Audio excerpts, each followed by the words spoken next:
All right, good morning, everybody. Welcome to the webinar, Ending the Throughput Crisis, How Surgeons, ED Physicians, and Nurse Leaders Can Transform Safety, Staffing, and Financial Performance, brought to you by the Institute for Healthcare Optimization.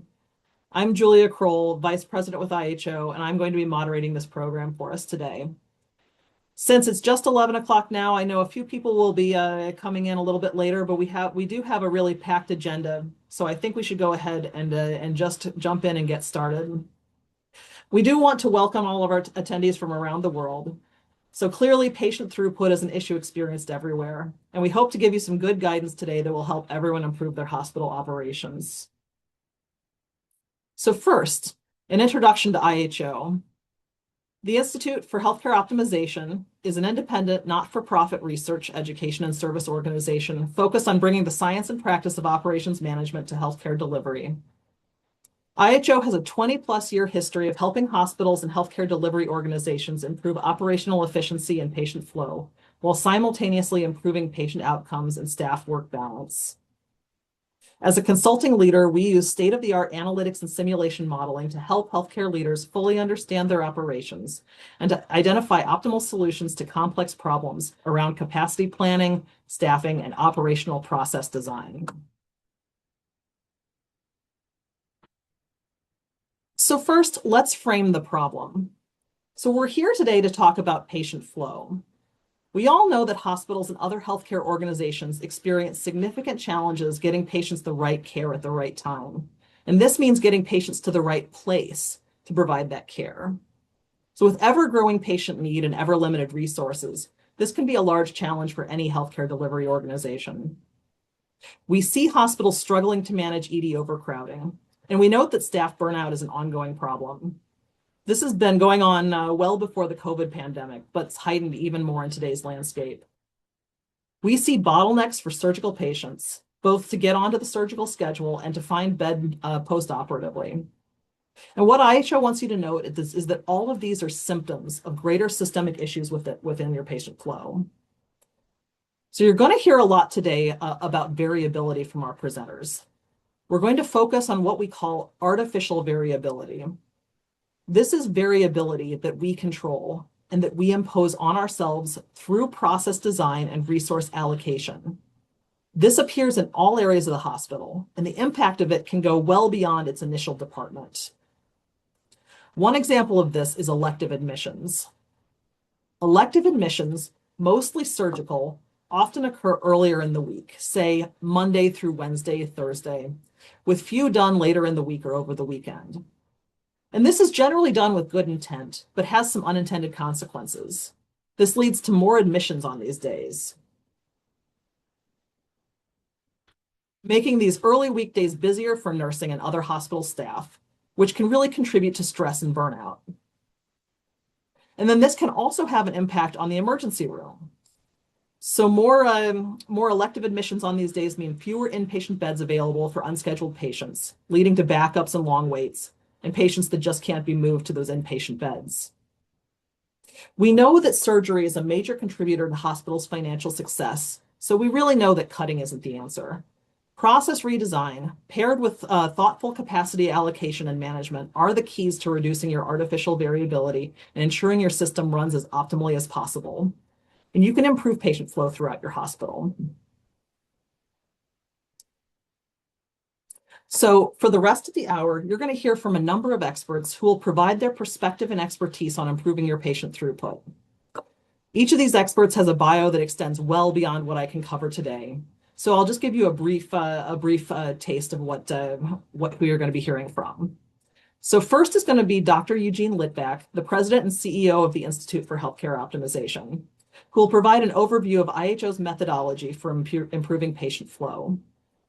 Next will be Dr. Shaf Khashavji, who's a thoracic and lung transplant surgeon, as well as Chief of Innovation at University Health Network in Toronto, as well as Professor of Thoracic Surgery and Biomedical Engineering and Vice Chair of Innovation, Department of Surgery at the University of Toronto. And he'll provide us with a surgeon's perspective on this. We'll next hear from Dr. Peter Bicellio, professor of emergency medicine at Stony Brook University. He's worked as an ED physician and has been vice chairman of the department, clinical director of emergency medicine, and associate chief medical officer. And he has extensive experience with patient flow, both into and out of the emergency department. And he'll provide us with an ED physician perspective. And finally, we're going to hear from Linda Leskowski-Jones, who, as a nurse with extensive clinical experience, her career has spanned clinical nursing, advanced practice, education, and leadership.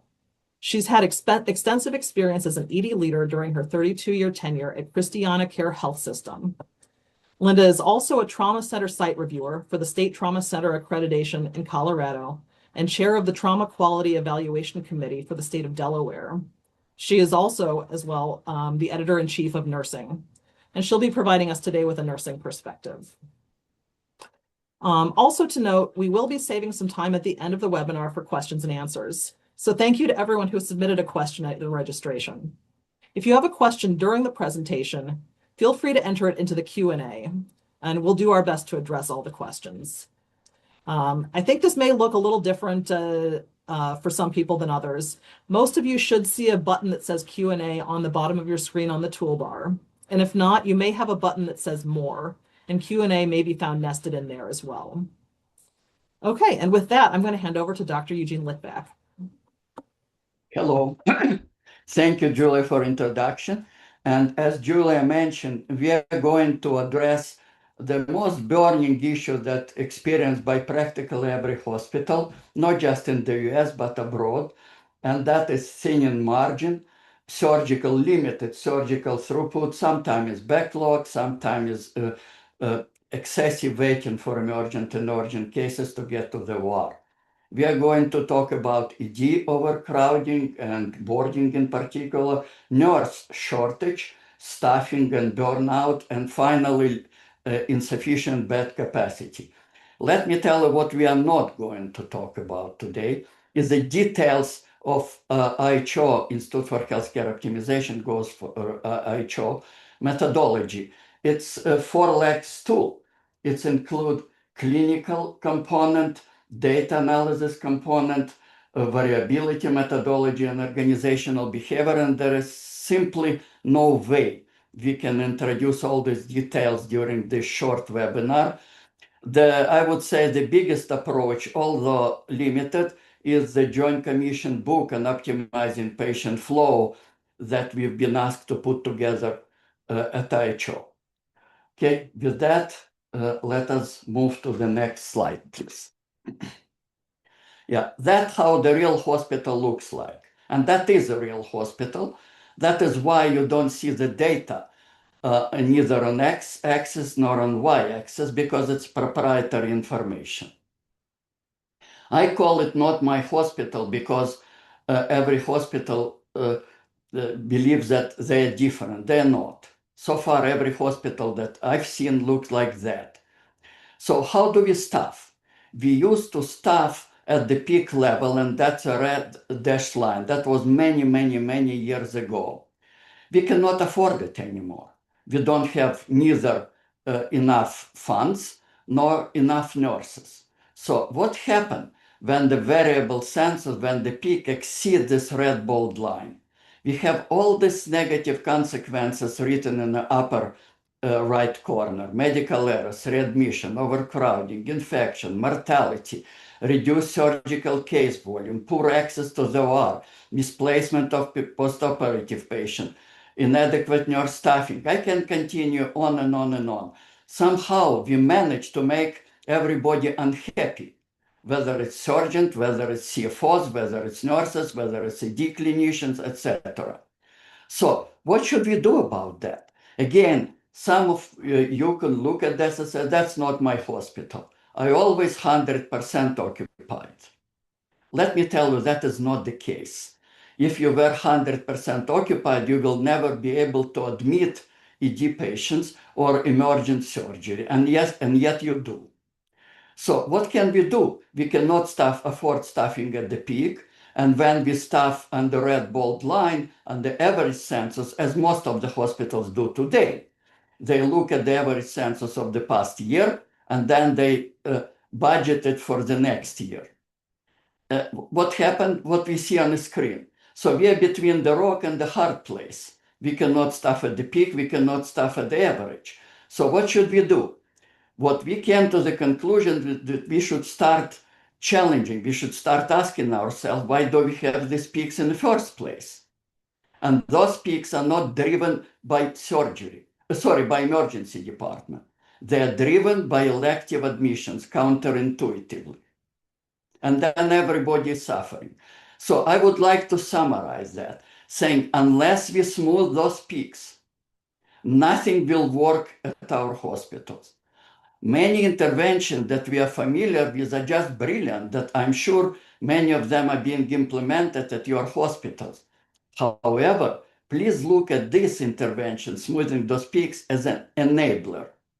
If you do not do that, no matter what you do, you build more beds, you'll have greater peaks. Your ED will be even more overcrowded. So please look at this as an enabler for you to implement whatever you're planning to implement. Next slide, please. Here are just a few examples. Cincinnati Children's, I don't want to read it out loud. You can see 7% increase in surgeries for 3 years in a row. I can tell you there is a myth, and I don't want to go into details. You will hear from Dr. Keshavji about that. There is a myth that that's against surgeons. The surgeons somehow supposed to be against it. And look at what is here for surgeons. Look at here what is here for nurses at Mayo Clinic. The Ottawa Hospital mortality rate has been significantly improved, decreased. So now it's not just surgery, it's medicine as well. And this is just one example that we worked with Newark Beth Israel Hospital, and that is their result in significant reduction in the number of telebeds while improving ED boarding time. Thank you. I'm done. All right. Thank you, Dr. Lipback. We're now going to hear from Dr. Keshavji about the surgeon's perspective.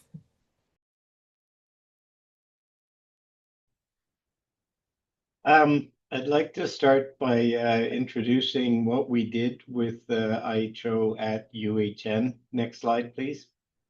So just to tell, back one. University Health Network, or UHN, is in Toronto, and we do about 35,000 operations a year in 40 operating rooms, 1,300 beds in multiple sites. And we have the largest multi-organ transplant center, which in North America, which really creates a lot of what we call emergencies that you would often see. I think one of the important things to know is we've been rated by Newsweek as the #1 hospital in Canada and #2 in the world, as well as Canada's top research hospital. So we're a big institute. Next slide. So I think, we see ourselves as a very innovative center. And innovation, I think, is taking your scientific discovery to the bedside to change patient care. And I think what really resonated with our institution is the scientific underpinning of the IHO process. Next slide. And I think it's really important to see that innovations, whether they're in medical care or in how you run your hospital, are an opportunity and not a threat. Next slide. So our project with the Institute for Hospital Optimization was more than just recommendations from a outside consultant. And I think that was very important that we're taught how to figure this out for ourselves, so we owned it. And I think that's a very important part of this process. We clarified the governance structure and improved our surgical planning process. We updated our booking rules and policies, again, driven from inside, with data-driven OR resource allocation. And we figured out how to smooth our activity with units of smoothing and daily smoothing targets, and determine the ideal unit size with and without smoothing. Next slide. This is very important because, as Eugene said, everybody thinks it's not our hospital. I was able to show our people. This is the actual activity at Toronto General on the left side and Toronto Western Hospital on the right side. Both are scheduled and our elective activity. And you can see that even the scheduled activity elective and emergent activity, even our scheduled activity is very, very variable. There's a lot of variability to activity, which I think is modifiable by us. Next slide. And then when you start to look at the more granular thing, this was the activity at the Toronto Western Hospital, orthopedics and general surgery. You can see there was a lot of variability. Next slide. When we started exploring the concept of smoothing, you can see that we're an academic hospital and everybody felt like we work so hard. The ideal smoothing would be 7 days a week smoothing. But even we made huge impacts by saying, okay, we won't make open operating rooms on the weekend and so on, but during the week we can still smooth. And what were the results of this? Next slide. So we first created 8 UHN IHO emergency case booking levels. So you could book a case at 45 minutes up to 8 hours time, or 1 week and 2 weeks. And these were emergency levels that we carried out and figured out internally. So these aren't IHO levels, they're UHN levels. And the result of this, and we created 3 emergency rooms so that basically scheduled cases don't get bumped. We routinely used to have emergencies bumping scheduled cases, and everybody used to hate transplant because as transplants increased over time, we kept bumping scheduled cases and canceling them. So with the introduction of the IHO process, we decreased cancellations from 10% to 2%. Our surgical output, with the same number of ORs, the same number of beds, no additional resources, increased 4% just by increasing the organization and how we would put our patients through, and with the smoothing process. And this was very timely in that it completely allowed us. I was surgeon-in-chief at the time of the pandemic, and I had to cut back and close ORs. We could decide what activity to close down to still get the most urgent and important patients cared for, even though we were facing the COVID pandemic. And then after the pandemic, we cleared our backlog the same way by gradually opening, and then opening more than 100% activity again to clear our backlog. So we had a much better sight line on what cases were coming through in our throughput. Thanks.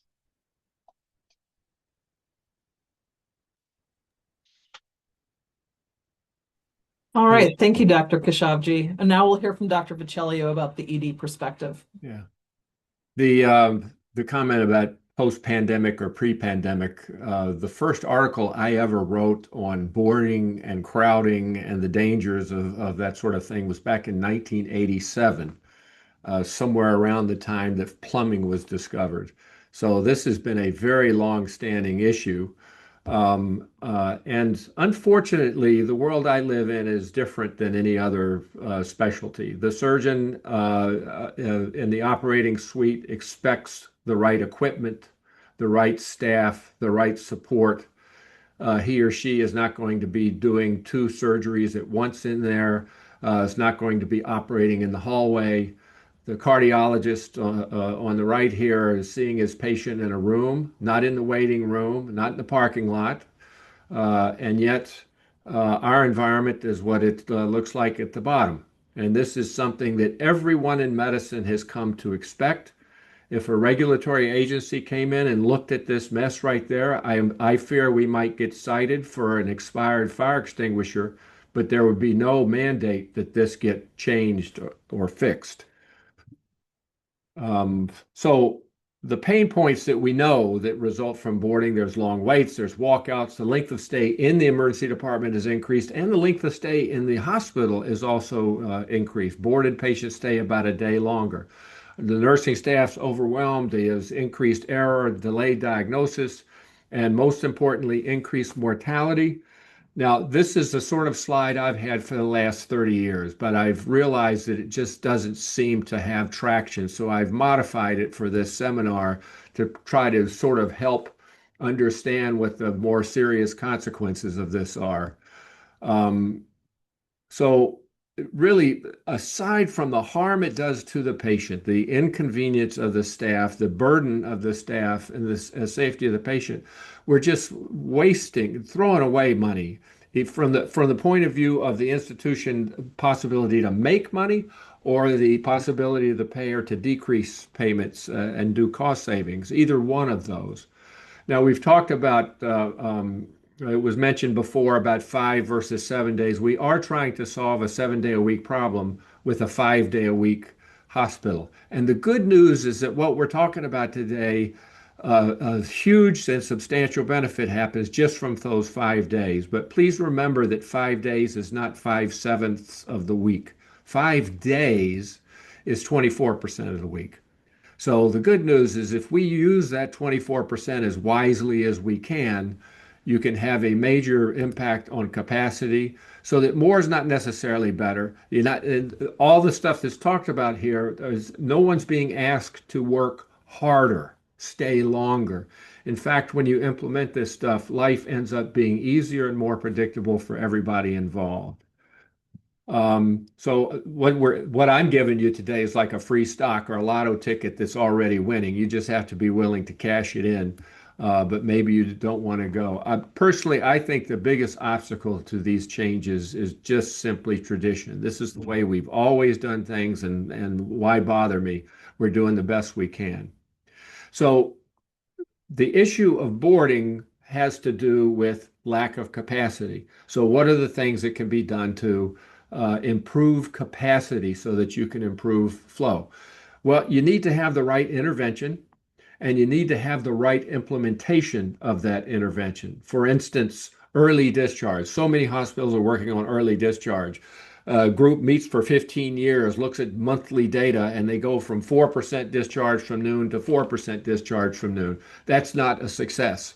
So you need, for your intervention, you not only have to define what you're going to do, but you need to define to what extent you're going to do it. And you can't confuse process with results. The fact that you're meeting about it, looking at data, et cetera, and so forth, does not mean that you're having any progress. And that honestly is a mistake, I think, that's made in many institutions. So the things like smoothing or early discharge, weekend discharges, the things that might help you improve your capacity, most of the places that have been successful at this have been successful at it because someone took the reins. They were a leader that said, this is what we're going to do. This is to what degree we're going to do it. And here's the timeline for doing it. So if you look in any emergency department in the United States or Canada, and you ask them to do a better job. So they collect their data, and so here's an example of some data. Arrival to being seen by a healthcare practitioner, 25 minutes.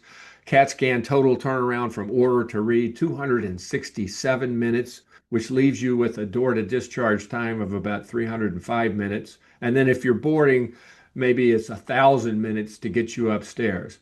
So when you look at this and you ask, where can I do improvement in my emergency department to improve flow? The answer is always this. Let's do something internal that doesn't ruffle anybody else's feathers.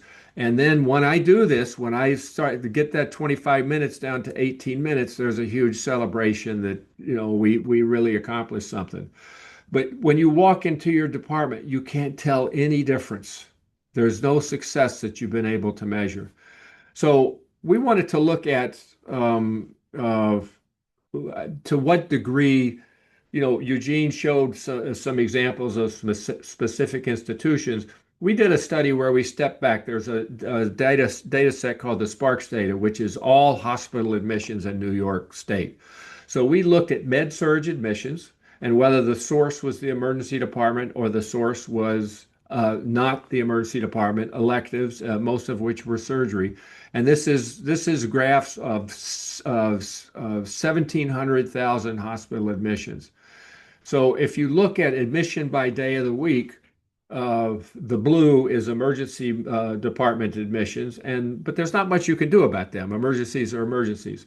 So the schedulable stuff on the top is something that you can schedule, and you can see that there are very significant fluctuations in there across the week.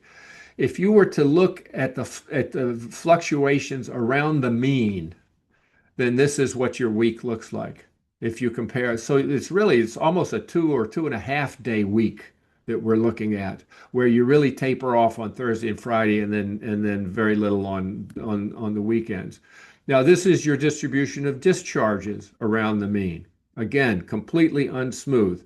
Now, the good news is if I admit a lot more on Monday, but I discharge a lot more on Monday, then who cares? So we looked at that. We said, here's the admissions minus the discharges. How do you fluctuate around the mean? And this was the answer, is the fluctuation was 20% above to 30% below the mean. So there is a substantial issue. When you look at these slides, you don't need anybody with more than third grade math to see that this is a significant issue. So let's look at the week, the day, and the weekend. So during the week, again, we've talked about smoothing, but smoothing to inpatient and ICU beds. And two cases very quickly, just to mention. In one instance, going from 771 elective patients delayed or canceled to 7 elective patients delayed or canceled. So that's not only benefit to the patient, it's a benefit to the surgeon as well. Cincinnati Children's was mentioned, is they were going to build a whole new tower because they did not have enough capacity. So they smoothed their surgery, and with the same number of ORs, the same number of surgeons, they moved to improve by about $130 million bottom line. And, what the heck? Why would it take a Russian mathematician to prove that the cure for constipation is not to add more colon? So in terms of days, I just want to mention that's not really the topic of the main topic here, but I do want to mention, and as an example of discharge time, NYU. What happened? The chief financial officer went to the chief executive officer and said, according to our data, if a patient makes it upstairs to the floor after noon, their length of stay is increased by about a day, or I'm sorry, half a day. So the CEO said to the chief hospitalist, you're in single digits now. I want you at 30% discharge before noon within 6 minutes. And I'm sorry, within 6 months. And so they did that. Their O to E changed by 0.8. I don't know how much money that means, but for a multi-billion-dollar institution like NYU, dropping your O to E by 0.8 would be a huge financial benefit. And then just for the weekends, you notice on the charts there were so few discharges on weekends. Montefiore decided to tackle that. The only thing that they found that they needed to do is add a little bit more PT on weekends, which also led to 25% decrease in discharges to subacute rehab. But they went from boarding 30 admissions in the emergency department to actually closing a 30-bed unit for a while because they didn't need it. That's how much of an impact of the weekend discharges did. So the last thing is what you can do in your hospital. And as an example of this, there was a chair of an emergency department at a particular institution where, because of endless boarding, she asked the chair of medicine if she could take over an inpatient ward, and she did. But she ran it like an emergency ward in the sense that I want the tests now, I want the results now, and I'm going to act on it now. And the end result was her ward had an average length of stay of 2 days shorter than the other medical wards, just showing how if we stop doing routine, everything being routine, you can really move patients through, shorten their length of stay, and increase your capacity. And this is the most important slide I have. So I think we move on to Linda. Okay, here we are. So let me give you my perspective on this. So just a little bit of background.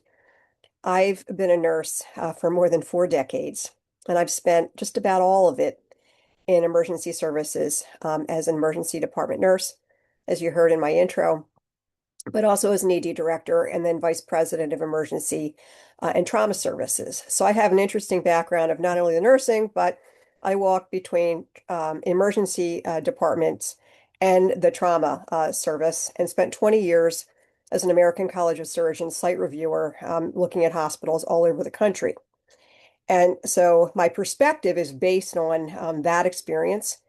So from the standpoint of emergency department nursing, as an ED leader, I tried to make sure that I had obviously the staff I needed to take care of the patients in the department. And as the years went on and the finances got ratcheted down, that became tougher and tougher. Um, we wound up being staffed based on benchmarks, based on doing some lean redesign. We've tried everything. And yet still, as a leader or as an emergency department nurse, when I walked into the department on a Monday, I knew what kind of day we would have. Tried to add more staff on a Monday to be able to meet the need. However, uh, I could tell you that especially by the afternoon, the patients who were boarding in the department were stacking up. I'm getting reports that there's no more hospital beds or they'd be coming just in, very, very short supply. And then, of course, my waiting room is now backing up, and my nurses at triage are starting to get really worried and really stressed. And when you walk through, people are running around. And here's where, as an ED leader, I was worried about not only the patient experience, because I knew that the patients were not having a good experience, but I was worried about the experience of the nurses themselves, because nurses go into the job of nursing to do the right thing for patients. And when you get put into these situations on Mondays, on Tuesdays, sometimes on Wednesdays, in particular, when you're looking at a 7-day work week, you don't feel that you can give your best. You know that you're being stretched, stretched beyond a 1 to 3, 1 to 4, whatever your ratio typically is, to maybe 1 to 8. I've been to hospitals where I've heard of 1 to 11. Uh, the acuity can be highly variable. This is where missed care can occur, medication errors. Uh, Patients are not necessarily perceived as having maybe the acuity that they indeed have if you were able to do a much more thorough assessment. So your staffing ratio that is planned, even if you sort of try to have more nurses on Monday and Tuesday and Wednesday, will get distorted by these peaks because people keep coming in. And the key difference between, say, an emergency department and an inpatient unit is the inpatient unit will fill, and then they can no longer take admissions. However, the emergency department is just this open door, right? So even if you go on divert, which in some people's minds is the way to handle this, the problem is that the walk-ins will continue. You simply can't close. And if you're a small place in a community where you are the safety net, you can't even go on divert. You're going to continue to get those patients at all acuity levels. Your staffing models completely break down. The nurses are now feeling really pressed. They're trying to do the right thing. But now the patients are really getting angry. And in response, the patients are taking their anger out on the staff, on the doctors, the nurses, the support staff. The staff are experiencing moral distress because they know that they cannot do the job that they need to do with the patients. And here is where there is the recipe for burnout and for turnover. This impacts people's health, not only that of the patients, but that of the staff as well. When I looked at times for nurses to call out sick, oftentimes it was a Monday because if they were not feeling well, I mean, like anyone else, healthcare people also have their own health issues that they're worried about. Working in this type of environment is just crazy. So, the way that we need to manage this is not just another Band-Aid. And I worked on many different groups where we tried very hard to do everything from, the improved door to doctor time, putting providers at triage, working with the inpatient units to kind of get the patients out as fast as humanly possible, provide maybe a more thorough report, all manner of iterations. The idea here is that these things don't work unless you're actually able to smooth that flow, that census. Because when staff would come in on Thursdays and Fridays and perhaps the weekend, unless we're in the middle of a pandemic, then they had a reasonable experience. And sometimes that brought their feelings back of, yes, I want to continue to do this as a profession. But I know I lost people over the years as a result of just feeling as if they were making avoidable errors. They're being held accountable for it, of course, and then of course the work environment itself is just untenable for the long term. So that is the impact on nursing. And one other piece I just wanted to mention is when the patient volume gets to be that high, we cannot simply warehouse people in a waiting room. People need to have care, and they need potentially to be on stretchers if they can't tolerate sitting in a chair. Uh, People are lining up in hallways. We used to joke that we were taking care of people in custodial closets, and it was only half a joke because literally we were taking care of people everywhere. And when you do that, your efficiency plummets. You cannot take care of people that way. And yet, this is what the nurses are being asked to do. And it also creates the inter-unit conflict where the nurses are trying to get the patients out of the emergency department. And of course, the inpatient units are being pushed to discharge the patient. And it's just not a good experience for anyone, including the patient at the end of the day. Thank you. All right, great. Thank you so much. All right, so I think that is it from our presenters. And now it's time that we can move on to our Q&A. So again, we've received a few questions during the webinar and a number of questions before. If you have additional questions, feel free to submit them at this point using the Zoom toolbar. But I'll go ahead and just start with what we have. So one question for Dr. Litvak. So you described a few hospitals where IHO methodology was successfully implemented. Were there any hospitals that had no noticeable ROI? Oh, thank you, Joe. Thank you for whoever asked this question. That is the easiest one I ever received. No, that was not a single hospital that implemented fully or partially this approach on smoothing variability in elective admission that would not benefit financially, definitely everyone. And then in terms of safety, nurse retention, etc. So there is no exception to that. Okay, great. Thank you. Now, Dr. Kashabji, so what prompted you to initiate implementing this methodology? Surgeons already seem to be in the driver's seat here. So what were you specifically dissatisfied with?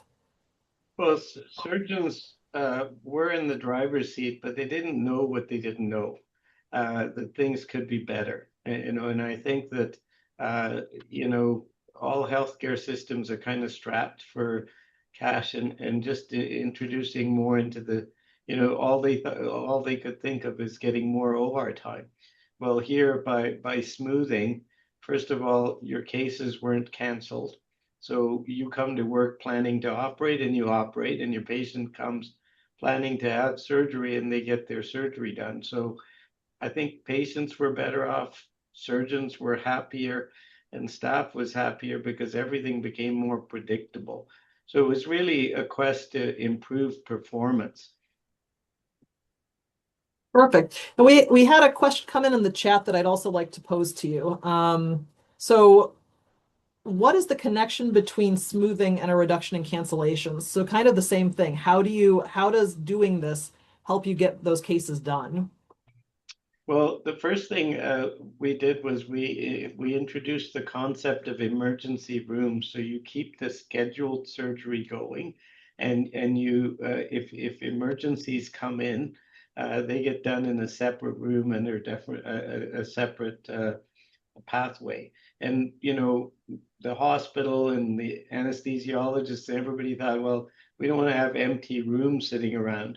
And we found that over 70% of the time, our standby rooms were being used, but they weren't displacing and creating chaos on scheduled surgery. So the scheduled rooms just kept going, and the emergency rooms dealt with the emergencies. The side benefit of that is we're doing less emergencies at night and more in the daytime in those rooms and getting them done. Great. That's so impressive and really useful both for your patients and for your surgeons. Now, so Dr. Viccellio, in your publications, you've listed four main interventions that would alleviate ED boarding. So I believe those are smoothing elective admissions, full capacity protocol, discharging patients during the weekend, and discharges before noon. So out of these, what priority would you give to smoothing elective admissions? And I guess what priority would you give to each of these? So it's an interesting mathematical question as to which would have a larger impact.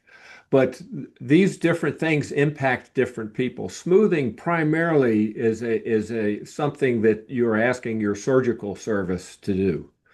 Early discharge is something you're primarily asking your medical service to do, although you could ask of all services, but the main target historically has been medicine.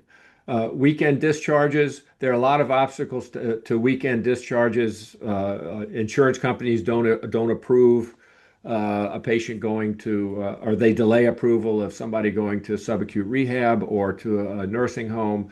You don't have ancillary services available as much on weekends, so that you shift things into the weekday. At our institute, this is about 10-year-old data, but your average length of stay if you were discharged on a Friday was 4.2 days. If you were discharged on a Monday, it was 6.3 days. And I assure you, nothing happened over that weekend, but where that patient sat there. Those three, the smoothing, early discharge, and weekend discharge increases your capacity and therefore decreases your boarding. Full capacity protocol, which is where I have people boarding in my hallway, so I'm going to redistribute them a little bit here and sprinkle a little bit here and a little bit there on the inpatient units, so they will board there until they can get into a room. That's for failure mode. That's where we haven't fixed the problem.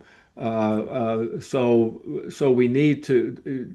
If you ask the question from an institutional point of view, what's the safest thing I can do for all patients? Instead of I want it perfect here, but it's going to be hell there. Let's distribute the pain around. Then that's where the full capacity protocol comes in. But it's an interesting math question. To me, most fascinating is what would happen if you implemented all three of those things that you can do to increase capacity. Perfect. Perfect. A question for Linda. So smoothing surgical admissions might be a hard sell for the C-suite. Can adequate nursing staffing ratios be achieved without smoothing? So not without a lot of money, and still an acceptance that your patient experience and your nurse experience will not be optimal. So you can certainly add nurses to the equation. And those nurses might come from the inpatient side where they're taking care of the boarded patients in the emergency department, maybe critical care for those ICU boarded patients that sometimes stay for days. But the challenge is that you have now decreased the footprint of the emergency department. So patients are still being taken care of in suboptimal places, like hallways, like literally nooks and crannies. And when that happens, the experience of the patient certainly isn't good. Hallways do not provide privacy for those patients. And it's also a really inefficient an awkward place for the nurse to work. So that means that if a patient needs to use a bathroom, for example, rather than potentially put a bedside commode next to the stretcher, in a room, they may have to try to walk down the hallway, or God forbid, use a bedpan, maybe be pulled into literally the broom closet until they can, use the bedpan. So just every aspect of even basic care is challenging. And then when care needs to be a little bit more complicated, that's hard too. So all of that sort of instills that moral distress. And also, I think adds to the incivility and some of the workplace violence issues that we see. So the answer to that is you can add more staff, but there's a bigger issue than just adding the staff. It helps, but it is not enough. If I can make a comment about that, Linda, there is a belief in nursing, and there's a belief amongst physicians as well, is that there are oncology nurses and cardiac nurses and ICU nurses and pediatric nurses, and that the patient actually might benefit from being, if they have an oncology problem, that they be taken care of by an oncology nurse, and that's also where the physician is. The patients, once when they're boarding in the emergency department, get very little attention from the inpatient services, way less than if they were upstairs.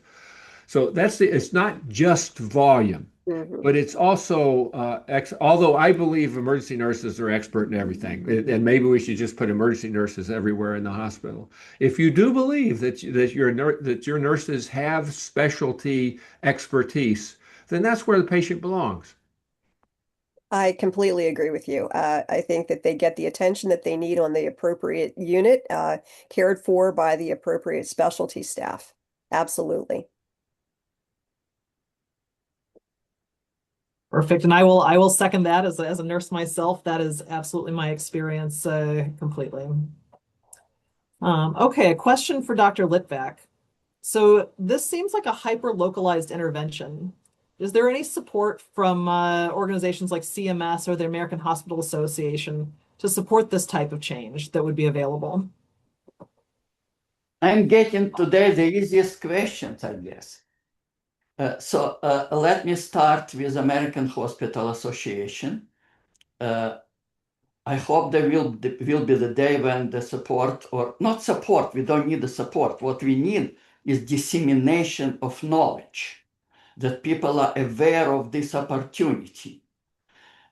So far, we have not seen it. I'm still hopeful. As for CMS, they have not been informed to the extent that American Hospital Association was about this intervention. Recently, sorry for self-quotation, I placed a piece in the Stat a few weeks ago. It's on our website on the front page under What's New, about what does it mean for different parts of the hospital, for ED, for surgery, for nurses, etc. And I also suggested that CMS should play a role in that.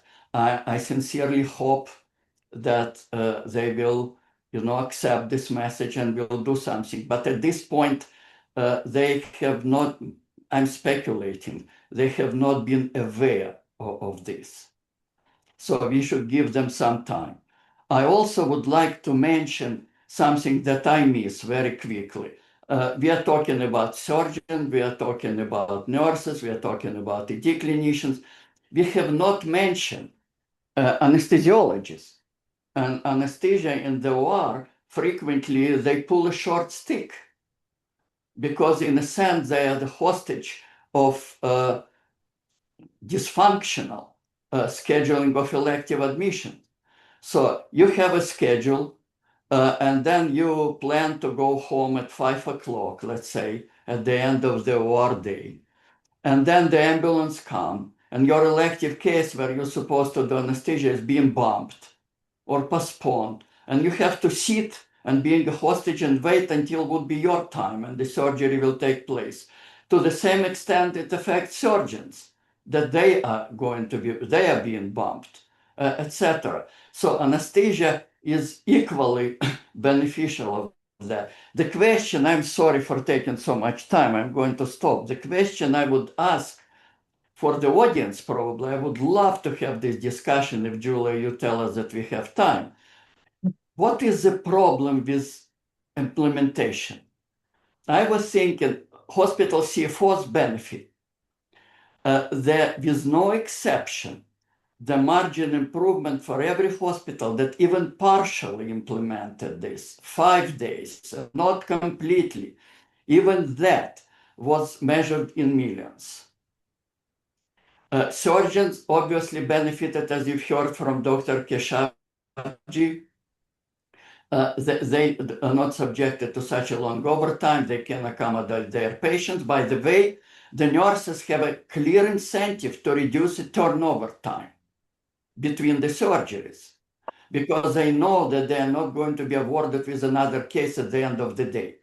So nurses are also benefit, as Mayo Clinic suggested on my slide. I showed that the nurse turnover, nurses leaving the hospital in less than 1 year has been reduced, OR nurses I'm talking about, has been reduced by 41%. So nurses vote with their feet. So nurses happy, anesthesia is happy, surgeons happy, CFO is happy, patients are happier. We have a lot of evidence that the patient mortality rate is being reduced. My question is, whose problem is that? If everybody benefits, what's the problem? Is it just educating the C-suite or it's something else that I'm missing? Please answer via Q&A. I would really appreciate any answer. Okay, and with that, I'm going to move on to the next question, but of course, if there's more comments, we can come back around to that. So Dr. Keshavji, I guess I have a multi-point question for you. I think we've received a number of questions that are kind of similar to this, so I'm going to kind of try and put it all together. So, have you experienced any pushback from your colleagues, and are they satisfied now? And on the other side of that, like, how do you start having these conversations? How do you get people prepared to start doing this type of work as you're starting to get going? Okay. The first thing was the pushback, and I think from that point of view, that was the education process and the change management. And I showed one slide where I think the scientific approach really resonated with the group. They didn't believe we had that kind of variability in practice, but when they saw our actual data from our sites, like real data, not imaginary data, not anybody else's, but our data, the Toronto Western Hospital and Toronto General Hospital, they realized that this didn't make sense. And then explaining the science of variability and smoothing, they resonated with the fact that there was an intelligent process behind what I was saying. The second thing is change management. Like you do have to force some people, like a lot of people just didn't want to change the way they've always done it traditionally. How we book ORs and how we manage beds and sort of hoard beds, if you will, for surgical activity. And so you had to sort of force them to come to the trough and understand that things would be better. And then so at that stage, you did get some pushback. We developed the booking levels for emergency cases by each division. So I had to get the commitment from each division head to decide which would be a case that had to be done in 2 hours, which would be a case that had to be done in 4 hours. And then we had a group of anesthesia, surgery, and nursing that would review every emergency case booked to see if it was done appropriately. And there were consequences if you didn't do it appropriately. So you do need to have buy-in and commitment from the leadership, the surgeon-in-chief and the division chiefs. And once they started to see the benefit of the predictability of time, then the pushback all disappeared, and they're much happier now. They sort of understand it. They don't try and game the system because they don't have to. And the OR took the commitment that if you say your patient has to be a level 1 in the operating room by 45 minutes, we would accommodate. It had to be level 2 in the OR by 2 hours, we would accommodate. And we track those parameters of our operating room performance to see that we're delivering on it. And I think that's the part that made everybody feel better, that we're delivering on it. They don't have cancellations, and the patients are getting appropriate care. I think that's so useful, such useful information. It can be really applied across any organization that's trying to get started on this. Julia, Let's see. I Yes, just go ahead. wanted to comment on this. In addition to education and getting buy-in from everyone, I think a big obstacle is the belief that, well, let's try this little thing first. And then maybe, I know this, we need to do the smoothing, but maybe if we just, let's get the room cleaned faster so the patient can get upstairs. Let's see the patient 10 minutes earlier when they arrive to the emergency department. And we keep hoping that polishing these little tiny gems, these little tiny stones is going to somehow change the system. I love this describe as, you really need to work on your emergency department so you can rush the patient through to the ever-growing thick wall that they can't get past. So it's as long as there's, oh, this is a big thing we have to do, but let's try these little things first because maybe they'll work, and they don't. Yeah, and it's hard for me also to abstain and to say a few words about my experience when we have a first conversation with Dr. Keshavji, when he initiated this project at his hospital, being chief of surgery. I can tell you, we work with many hospitals, but I rarely hear it from the chief of surgery. I want to smooth surgery. And the first time when he asked, I was about to pinch myself. I said, what's wrong with him? I never hear from surgeons to be interested in that. And he was clearly seeing that as a solution, not just for his patient, but for his colleagues. That is very important. And second, just to repeat what I said at the beginning, no matter what you do, as you can see on the plot that I demonstrated, as long as you can see these peaks that will be above your staffing level, you will see all the consequences. You will lose money and people will lose lives. Yep, absolutely. And so I think we have time for one more question to IHO, and I'm going to field this. I think there are a few people who had the same type of comment, and so hopefully I'm going to address the concerns. The question would be, so what are some practical first steps that we would recommend? And so I'm going to say that IHO totally understands that every hospital is different. We're all the same. We're talking about issues that all hospitals experience, but we do know that that there's always going to be something a little bit unique about your site. And before trying to say just do this exact thing, just the magical number is 3, right? What we would recommend is that you really start by looking at your data. So our big takeaway is to make sure you evaluate your specific situation. So what's the scope of your variability and what are its sources? So a few things you could take a look at that I think are pretty straightforward. So thinking about like your average elective case volume by day of week. So you could look at variability within each day. What's your minimum? What's the maximum number of elective cases done? This could give you a sense of what opportunity you might have. Is there a big difference between days of the week? Then you'll know if you need to find a way to make them more even. You could look at this by service. So are some services driving this variability more than others? Are there individual providers who contribute significantly to this? You could also look at this by downstream location. So does the elective admission pattern vary by the admitting unit? And this one's pretty important. So in trying to figure out your workflow, you may focus on a specific unit or a specific set of beds as a first step. And what would be the impact if we improve flow to one specific bottleneck? And would that help you then build the case to expand that work to other areas? And then, of course, thinking about the variability, is this an issue within every week or is this about variability between weeks? And once you understand the scope and source of your variability, then you're in a more empowered place to start thinking about how to make any necessary changes. for your awareness, IHO did go into this into a step-by-step detail in the Joint Commission Resources book, Optimizing Patient Flow, where we speak to both assessing variability and then practical steps to actually complete any organizational changes required.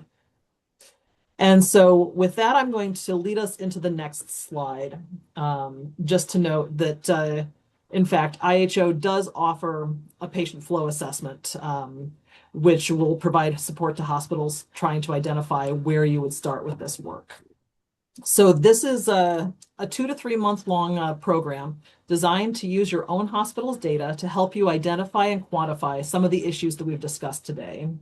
So, for example, bottlenecks in patient flow and sources of artificial variability, as well as identifying real solutions that are proven to improve your timely patient access, placement, and throughput, improve your clinical patient outcomes and experience, improve the work experience and work-life balance for your providers and staff, and doing all of this while simultaneously improving your hospital's financial outcomes.